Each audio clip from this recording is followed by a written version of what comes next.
नमस्कार दोस्तों, जय हिंद, वंदे मातरम। लाइव क्लास में आप सभी का वेलकम, अभिनंदन दोस्तों। मैं आपके साथ जायसवाल सर, आपके अपने यूट्यूब चैनल शिक्षा जगत के चैनल राष्ट्रहित में चैनल जायसवाल कोचिंग सेंटर पर स्वागत अभिनंदन करता हूं दोस्तों आप सभी भावी अध्यापक अध्यापिकाओं का। दोस्तों, यह पर्यावरण प्रैक्टिस सेट आपका नंबर 45 है। जितने मेरे भाई बहन हैं, इस वीडियो को आप बाद में भी देख सकते हैं, लाइव क्लास के बाद भी, ठीक है। और इसके पिछले प्रैक्टिस सेट देखना चाहते हैं तो आपको आई बटन पे लिंक मिल जाएगा इस वीडियो को देखने के बाद। तो चलिए दोस्तों, शुरू करते हैं 30 नंबर की क्लास, 30 प्रैक्टिस सेट का। और अंत में आप लोगों को कमेंट में जरूर बताना 30 में से आज आप लोगों का स्कोर कितना जा रहा है।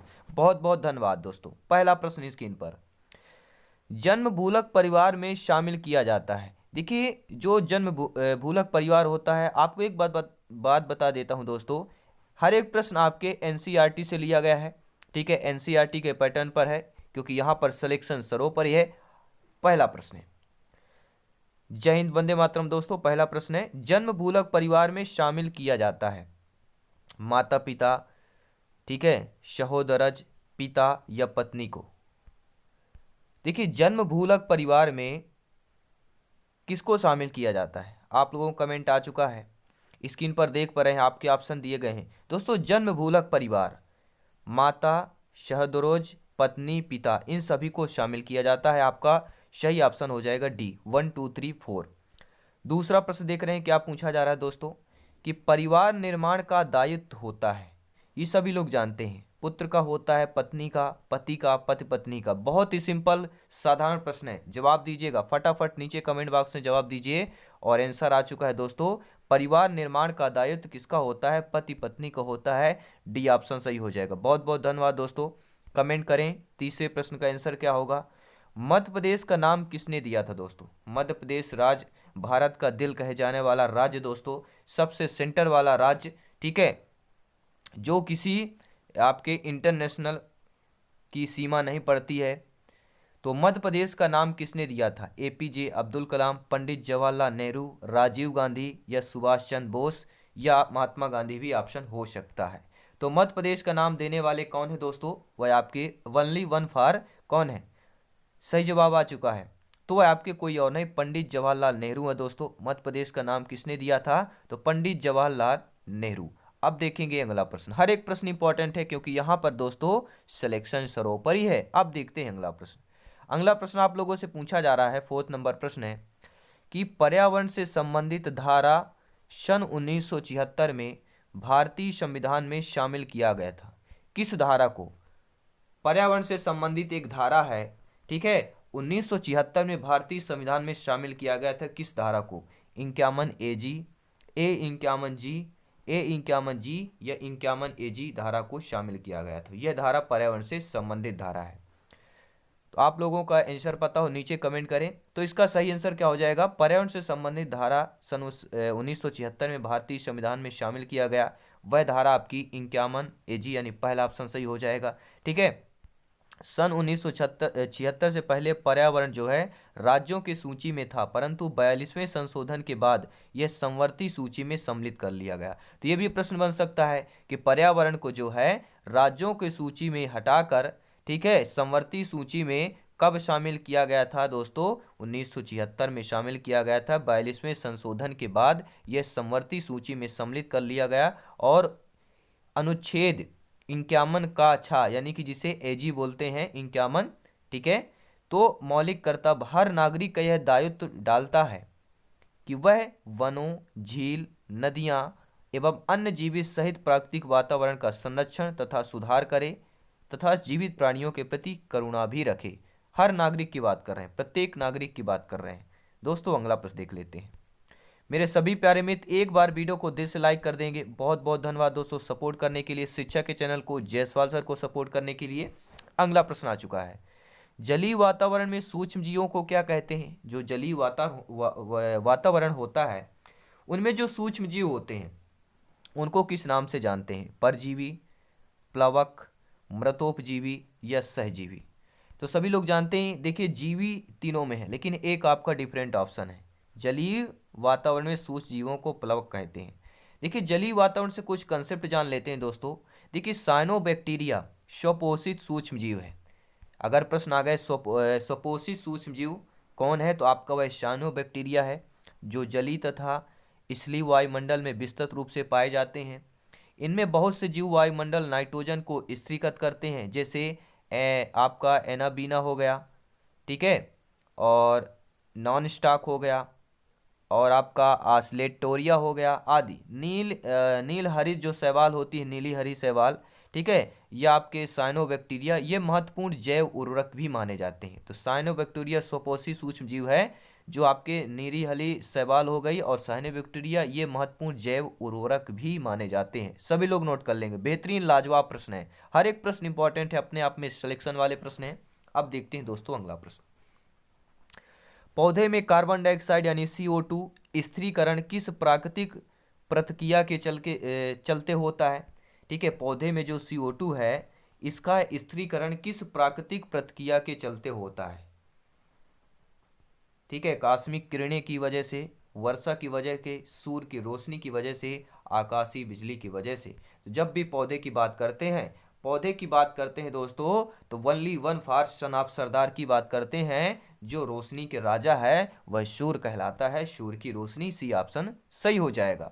कुछ कंसेप्ट है दोस्तों कि पौधे की कोशिकाओं के क्लोरोप्लास्ट में क्लोरोफिल उपस्थित होने के कारण, देखिए पौधे की जो कोशिकाएं होती हैं क्लोरोप्लास्ट के कारण, ठीक है, पौधे की कोशिकाओं में जो क्लोरोप्लास्ट होता है, उसमें क्लोरोफिल उपस्थित होने के कारण, ठीक है, किसमें होता है क्लोरोफिल उपस्थित? क्लोरोप्लास्ट में, ठीक है। और इसलिए वह प्रक्रिया जिसके द्वारा हरे पौधे क्लोरोफिल की उपस्थिति में सूर्य के प्रकाश से ऊर्जा का उपयोग करके CO2 और पानी से ग्लूकोज तैयार करते हैं, वही हमारा प्रकाश संश्लेषण कहलाता है। यानी कि सूर्य के प्रकाश में ऊर्जा का उपयोग करके क्या बनाता है भैया? CO2 बनाता है, और ग्लूकोज, पानी से ग्लूकोज तैयार करता है, C6H12O6, ठीक है, वही आपका प्रकाश संश्लेषण कहलाता है। अब देखेंगे दोस्तों अगला प्रश्न। संसार में पौधे की वितरण का अध्ययन क्या कहलाता है? जो संसार में पौधों का वितरण होता है, उसका जो अध्ययन है फाइटोजियोग्राफी कहलाता है, वानिकी कहलाता है, एक्सोबायोलॉजी कहलाता है, या आपका एथनोबॉटनी कहलाता है। तो संसार में पौधे के वितरण का अध्ययन क्या कहलाता है मेरे प्यारे मित्रों? वह आपका फाइटोजियोग्राफी कहलाता है। अगर प्रश्न आ गया कि जो हमारे संसार में, वर्ल्ड में पौधे के वितरण का अध्ययन किया जाता है, वह किस पर किया जाता है? तो वह आपके फाइटोजियोग्राफी कहलाता है दोस्तों, ठीक है। अब देखते हैं अगला प्रश्न। पौधे को किस समय अधिकतर जल देना चाहिए? बेहतरीन लाजवाब प्रश्न है। जो पौधे होते हैं वो अधिकतर जो है किस समय जल देना चाहिए? समय बताना है, रात को, शाम को, सुबह को, दोपहर को। तो बहुत से बच्चे दोपहर कर देते हैं कि दोपहर में यार धूप होती होगी, पानी सूख जाता है, तो चलो दोपहर में पौधे को क्या देते हैं? पानी। देखिए सुबह सुबह अपना उठने के देखते होंगे जितने भी गार्डन है, सुबह सुबह क्या पानी दिया जाता है? सुबह क्यों दिया जाता है? क्योंकि पौधे को जो अधिकतर समय जल देना सुबह अच्छा माना जाता है, ठीक है। सुबह जल दो, दिन भर पौधा क्या हरा भरा खुशहाल रहता है, ठीक है। तो आपका राइट ऑप्शन, सी ऑप्शन यहाँ पर सही हो जाएगा। अब देखते हैं दोस्तों अगला प्रश्न कि भारत में पौधे के संरक्षण के लिए केवल 2 संरक्षित क्षेत्र, ये पौधे कौन से हैं? सिनकोना और आर्कटिक के हैं, सिट्रम और पिचरर प्लांट है, आम और सिट्रस के हैं, आम और पिचर प्लांट के हैं। सभी लोग बताएंगे, ठीक है। भारत में पौधे के संरक्षण के लिए केवल 2 संरक्षित क्षेत्र आपके सिट्रम और पिचर प्लांट हैं, जो आपका बी ऑप्शन सही हो जाएगा। अब देखते हैं दोस्तों अगला प्रश्न, बेहतरीन लाजवाब प्रश्न, ध्यान दीजिएगा।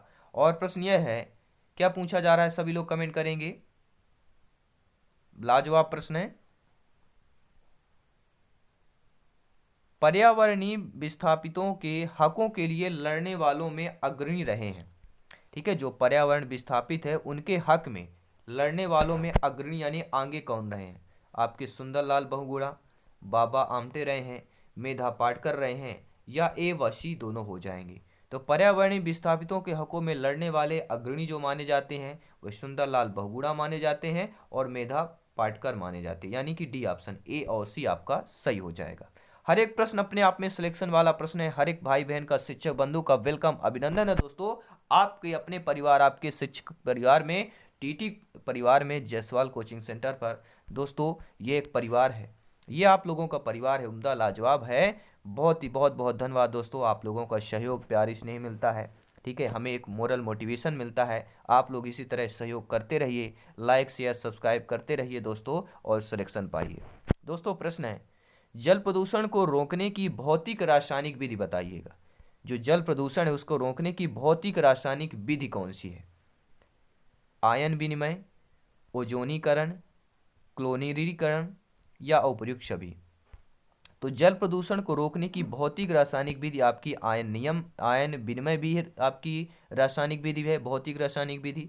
ठीक है, ओजनीकरण भी है और आपके क्लोरीनीकरण भी है और उपर्युक्त सभी, यानी कि डी ऑप्शन सही हो जाएगा। बहुत बहुत धन्यवाद दोस्तों। अगला प्रश्न आ चुका है, बेहतरीन लाजवाब प्रश्न है कि एक कप चाय यानी 75 मिलीलीटर पीने से कितनी ऊर्जा की प्राप्त होती है? जब हम एक चाय पीते हैं यानी 75 मिलीलीटर जब हम चाय अपने अंदर पीते हैं, हमारे बॉडी के अंदर जब जाती है, उसमें जो ऊर्जा होती है हमें प्राप्त होती है 80 KCl प्राप्त होती है।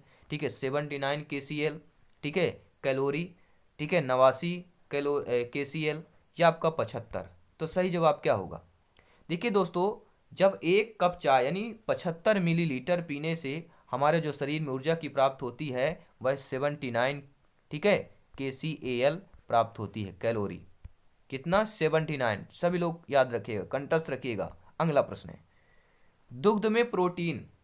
देखिए, दुग्ध में यानी दूध में प्रोटीन होता है, मिल्क में, कैसीन, ग्लोबुलिन, लिपोसिलेटिन या उपर्युक्त सभी होता है।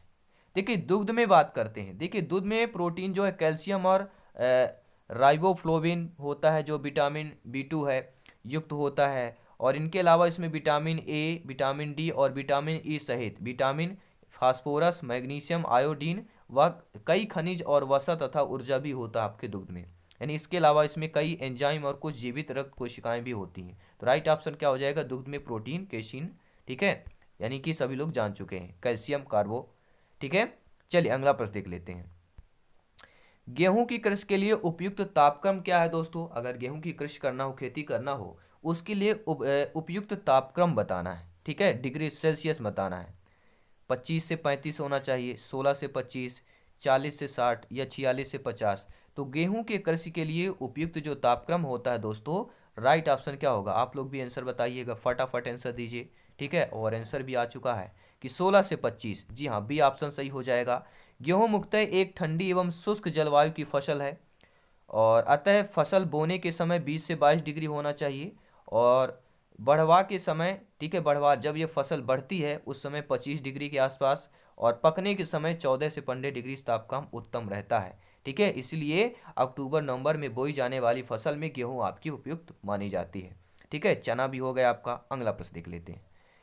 मनुष्य जो है सुरक्षा व आराम से कहाँ रहता है? मनुष्य जो है सुरक्षा और आराम से कहाँ रहता है? घरों में रहता है, फुटपाथ में रहता है, सड़क पर रहता है, इनमें से कोई नहीं। बहुत ही सिंपल साधारण प्रश्न है। कोई देखिए, कोई मनुष्य होगा फुटपाथ में रहेगा, क्या वह सुरक्षात्मक और आराम महसूस करता है? क्या कोई भी व्यक्ति सड़क पर रहता है तो क्या अपने आप को सुरक्षा और आराम महसूस करता? नहीं करता। लेकिन जब व्यक्ति घर में रहता है तो वह सुरक्षित भी होता है और आराम भी महसूस करता है, यानी पहला ऑप्शन सही हो जाएगा। अब देखते हैं दोस्तों अगला प्रश्न क्या दिया गया, स्क्रीन पर है। हर एक प्रश्न इंपॉर्टेंट है, अपने आप में सिलेक्शन वाले प्रश्न है। व्यवसाय किया जाता है, बिजनेस किया जाता है धन प्राप्ति के लिए, शौक के लिए, परंपरा निभाने के लिए, या इनमें से कोई नहीं। ठीक है, हर एक प्रश्न आपके लेवल के हैं, प्राइमरी लेवल के हैं दोस्तों। ठीक है, प्राथमिक शिक्षक भर्ती से रिलेटेड है। हर एक प्रश्न NCERT के पैटर्न पर है। तो व्यवसाय किया जाता है, सभी लोग जानते हैं, बिजनेस धन प्राप्ति के लिए ही किया जाता है। ठीक है, अगला प्रश्न देख लेते हैं दोस्तों। पर्यावरण विज्ञान के अध्ययन हेतु अन्य विषयों का ज्ञान भी आवश्यक है। ये है रसायन शास्त्र, भूगोल शास्त्र, ठीक है, महाज शास्त्र या उपर्युक्त सभी। तो पर्यावरण विज्ञान के अध्ययन हेतु अन्य विषयों का भी जो आवश्यक है वे आपके कौन से कहलाते हैं? ठीक है, यहाँ पे मिसप्रिंट हुआ है तीसरे ऑप्शन पे। तीसरे ऑप्शन में क्या होना चाहिए? सभी लोग कमेंट करें। तीसरा ऑप्शन यहाँ पे मिसप्रिंट है, और इस ऑप्शन में सही क्या होगा? सभी लोग कमेंट करेंगे। अब देखते हैं कि इनका इनका सही आता है। ठीक है, तो क्या होता है यहाँ पे? क्या हो जाएगा दोस्तों? समाजशास्त्र होगा। ठीक है, पर्यावरण विज्ञान के अध्ययन हेतु अन्य विषयों का भी ज्ञान आवश्यक है। रसायन शास्त्र का भी है, भूगोल का भी है और समाजशास्त्र का भी है दोस्तों, यानी उपर्युक्त सभी ऑप्शन सही हो जाएगा। अब देखते हैं दोस्तों अगला प्रश्न। स्वचालित वाहनों के चयन को रोकने के लिए मॉन्ट्रियल समझौता किस वर्ष किया गया था? ठीक है, जो आपके स्वचालित वाहन है उनका जो चयन है उनको रोकने के लिए मॉन्ट्रियल समझौता किस वर्ष किया गया था? 1978 में, 1982 में, 1987 में या 1990 में? ठीक है, तो स्वचालित वाहन के चयन को रोकने के लिए मॉन्ट्रियल समझौता किस वर्ष किया गया था? वह आपके दोस्तों क्या है, 1987 में किया गया था। सभी लोग नोट कर लेंगे। देखिए, ओजोन परत को नष्ट करने वाले क्लोरोफ्लोरोकार्बन जो है सीएफसी को रोकने के लिए 1987 में एक अंतर्राष्ट्रीय समझौता किया गया था जिसे मॉन्ट्रियल प्रोटोकॉल कहा जाते हैं। ठीक है, सीएफसी अब आप लोगों ने समझ गया होगा। ठीक है, अगर यहाँ पे ये प्रश्न आ गया थोड़ा था स्वचालित वाहन में चयन को रोकने के लिए, तो वही है दोस्तों, सीएफसी की बात कर रहे हैं। ठीक है, ओजोन परत को नष्ट करने वाला जो आपका क्लोरोफ्लोरो सीएफसी कार्बन है उसको रोकने के लिए 1987 में एक अंतर्राष्ट्रीय समझौता किया गया जिसे मॉन्ट्रियल प्रोटोकॉल कहा जाता है। तो मॉन्ट्रियल प्रोटोकॉल कब किया गया था? अंतर्राष्ट्रीय समझौता 1987 में किया गया था। अब देखते हैं अगला प्रश्न। नवीकरणीय यानी कि हम जिसे बोलते हैं रिन्यूएबल बोलते हैं। ठीक है, क्या बोलते हैं? रिन्यूएबल बोलते हैं। तो संसाधन इनमें से एक कौन सा होगा? ठीक है, नवीनकरणीय बोल रहे हैं। ठीक है, जो कुछ ही वर्षों के बाद खत्म हो जाते हैं, जिनका ह्रास नहीं होता, जो अत्यधिक विस्तृत होते हैं, जिनका उपयोग बार बार किया जाता है। तो मेरे प्यारे मित्रों, नवीनकरणीय, ठीक है, ठीक है, रिन्यूएबल जो होता है संसाधन इनमें से एक है, कौन सा हो जाएगा? तो सभी लोग जानते हैं, जिनका ह्रास नहीं होता। ठीक है, जिनका ह्रास नहीं होता, नाम से ही आप समझ सकते हैं। ठीक है, नवीकरणीय। ठीक है, देखिए, नवीकरणीय संसाधन अथवा नव संसाधन वे संसाधन हैं जिनके भंडारण में प्राकृतिक पारिस्थितिक प्रक्रियाओं द्वारा पुनर्स्थापन होता है, रिप्लेसमेंट होता रहता है। और हालांकि मानव द्वारा ऐसे संसाधनों का दोहन या उपयोग अगर उनके पुनर्स्थापन की दर से अधिक तेजी से हो तो फिर क्या होता है? नवीकरणीय संसाधन नहीं रह जाते हैं और इनका क्षय होने लगता है। नवीकरणीय संसाधन अथवा नवीन संसाधन समय अनुरूप हमारे लिए संसाधन उपलब्ध कराते हैं जिनकी हमें भविष्य में आर्थिक और सामाजिक रूप में आवश्यकता होती है। ठीक है दोस्तों, बहुत बहुत धन्यवाद वीडियो देखने के लिए। अंत तक देखिए, हर एक प्रश्न इंपॉर्टेंट होता है। सामाजिक अध्ययन का अर्थ क्या है दोस्तों? व्यक्ति व समाज का अध्ययन, मानवीय दृष्टिकोण से समाज व व्यक्ति का अध्ययन, सामाजिकता व प्रजातांत्रिक मूल्यों का अध्ययन या मनुष्य और उसके वातावरण का अध्ययन। तो सामाजिक अध्ययन का अर्थ क्या होता है? सामाजिक अध्ययन का अर्थ होता है दोस्तों मनुष्य व उसके वातावरण का अध्ययन। अब आप लोग बोलेंगे ये कैसे हो गया? तो देखिए यहाँ पर, देखिए, सामाजिक अध्ययन का अर्थ मानवीय संबंधों का अध्ययन जो कि मनु और समुदाय, मनु यानी मानव, समुदाय यानी सभी लोग समझ गए, संस्थाओं के बीच के संबंध को दिखाता है। सामाजिक अध्ययन में हम अनेक विषयों में सामग्री लेते हैं, अनेक विषयों में सामग्री लेते हैं, जैसे इतिहास, भूगोल, समाजशास्त्र, नागरिक शास्त्र, अर्थशास्त्र, राजनीति शास्त्र आदि, ताकि हम मानवीय संबंधों को समझ सकें। अब देखते हैं अगला प्रश्न। वनों का प्रमुख कार्य क्या होता है? जल का संरक्षण करना, वाष्पीकरण को रोकने में सहायक, खनन प्रक्रिया में सहायक या एवं भी दोनों। तो वनों का प्रमुख कार्य क्या होता है मेरे प्यारे मित्रों? वनों का कार्य होता है जल का संरक्षण करना और वाष्पीकरण रोकने में सहायक भी होना। ठीक है, वन विभाग का संक्षेप में मुख्य कार्य क्या होता है? देख, वन विभाग का देख लीजिए क्या कार्य क्या होता है संक्षेप में। कार्य वन और वन्य जीवों, जड़ी बूटी, समस्त प्रकार के लघु वन उपज का विकास, संवर्धन, ठीक है, संवर्धन एवं संरक्षण। जबकि वन विकास निगम का कार्य क्या होता है? प्रकाश, जड़ी बूटी एवं समस्त प्रकार के लघु वन उपज वैज्ञानिक पद्धति से विदोहन कर विक्रय करना। तो ये अपने वन विभाग के कार्य और आपके दूसरा जो है वन विकास निगम के भी कार्य समझ लिया। बहुत बहुत धन्यवाद दोस्तों। अब देखते हैं अगला प्रश्न। पर्यावरण के प्रमुख कारक क्या हैं? सभी मित्रों को जय हिंद, वंदे मातरम दोस्तों। इंकलाब जिंदाबाद है। तैयारी शिखर तक की चल रही है, सिलेक्शन वाली तैयारी चल रही है। आप लोगों का सहयोग मिलता रहा तो सिलेक्शन 101% यहाँ पे तय है। ठीक है, आप लोग सहयोग करते रहिए, मोरल मोटिवेशन कायम रखें। तो पर्यावरण के प्रमुख कारक हैं आपके जीवी हैं, अजीव हैं, रासायनिक हैं या आवा दोनों। देखिए, पर्यावरण के प्रमुख कारक जीवी हैं आपके अजीवी दोनों आते हैं। पर्यावरण में अगर हम बात करें, हमारे चारों तरफ के आवरण में बात करें, जीवी और अजीव ये दोनों प्रमुख कारक माने जाते हैं पर्यावरण के लिए। तो आपका डी ऑप्शन सही हो जाएगा।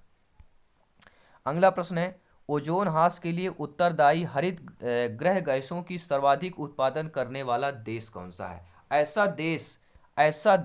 ऐसा कंट्री जो ओजोन ह्रास के लिए उत्तरदायी हरित गृह गैसों की सर्वाधिक उत्पादन करने वाला देश है, क्या वह जापान है, रूस है, जर्मनी, अमेरिका? भारत इससे अलग है। तो राइट ऑप्शन क्या हो जाएगा आपका? जापान होगा दोस्तों, पहला ऑप्शन सही हो जाएगा। अब देखते हैं अगला प्रश्न।